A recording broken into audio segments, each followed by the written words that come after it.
আপনি কি জানেন মাত্র 5টি লিচু খেয়েই শিশুর মৃত্যু হয়েছিল ভারতে, আর মাত্র 2টো আম প্রতিদিন খেলেই টাইপ 2 ডায়াবেটিসের ঝুঁকি বাড়ে 40% পর্যন্ত। এই ফলগুলো কি আদৌ নিরাপদ?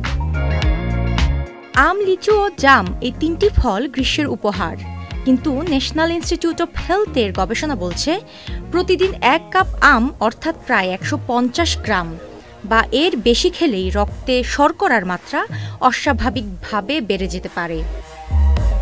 2017 সালে দ্য ল্যানসেটের প্রকাশিত একটি গবেষণায় দেখা যায় গ্রীষ্মের মৌসুমে শিশু মৃত্যুর একটি বড় কারণ ছিল খালি পেটে অতিরিক্ত লিচু খাওয়া, কারণ এতে থাকা হাইপোগ্লাইসিন এ নামক এক বিষাক্ত যৌগ রক্তে শর্করার মাত্রা মারাত্মকভাবে কমিয়ে দেয়। ওয়ালটন আবারও মিলিয়নিয়ার অফারে ওয়ালটন ফ্রিজ কিনে আপনিও হয়ে যেতে পারেন মিলিয়নিয়ার।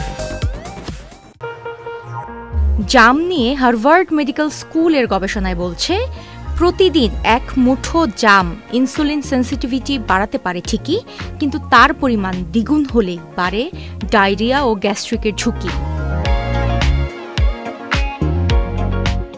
ফল স্বাস্থ্যের জন্য উপকারী, কিন্তু মাত্রা ভুললেই মধু থেকে হয়ে যেতে পারে বিষ।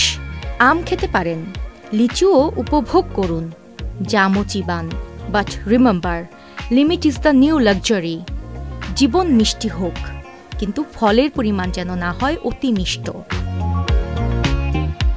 UK Asha, channel I.